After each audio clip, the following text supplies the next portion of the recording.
Bolamiz 7ga kirdi, 6-7ga kirdi. Bo'ldi, u hayotda boshqacha bir davrni boshladi.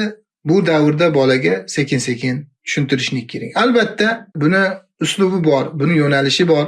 Ota-ona bu narsalarda doim sabr bilan, samimiylik bilan, ixlos bilan, sidiq bilan Alloh taolodan doim tavfiqni so'ragan holatda harakat qiladi. Ya'ni samimiy bo'lishlik kerak, sabrli bo'lishlik kerak. Sabrli bo'lsangiz, keyin siz yaxshi natijalarni qo'lga kiritasiz. Farzandingizni tarbiyasida yaxshi ishlarni qila olasiz. Agar siz sabrli bo'lsangiz, sabrsizlik hech narsani bermaydi. Sabr qilmaydi. Alloh taoloni tanitishlikka sabr qilmaydi. Bolasi bilan o'tirib gaplashishlikka sabr qilmaydi. Unga bir narsalarni o'rgatishlikka sabr qilmaydi. Ko'chaga olib chiqib turib, uni bir hayot bilan tanishtirish, bu narsalarga sabr qilmaydi. Ya'ni ko'p narsalarga ota-ona sabr qilmaydi.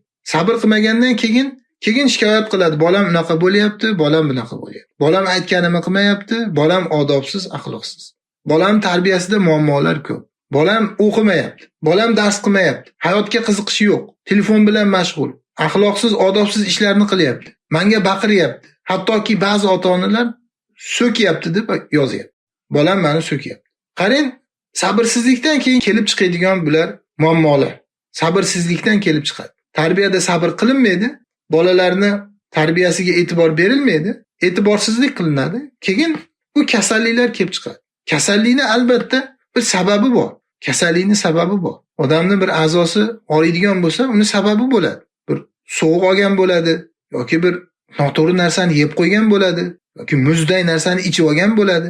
Va hokazo sabablari bor uni. O'sha sabablardan keyin muammo kelib chiqadi. Shuning uchun biz muammoni bartaraf qilishda birinchi sababni o'rganishligimiz kerak. Sabab qayerda o'zi? Farzandimizni tarbiyasidan shikoyat qilyapmiz. Farzandimizni tarbiyasi yaxshi emasligini aytyapmiz. Bu qayerdan paydo bo'ldi bu? Qanday paydo bo'ldi? Qanday vujudga keldi bu? Shu narsada ozgina ota-ona o'ylashlik kerak. O'z-o'zidan bo'lmaydi albatta u. Qaysi joyda xato qilinyapti? Biz qaysi joyda xato qilyapmiz? Ya'ni xato sabablik bolani tarbiyasida muammo bor. Shu narsalarni oldin o'rganishligimiz kerak. Sabablarni tekshirishligimiz kerak. Qayerdan kelyapti? Qayerdan chiqyapti bular?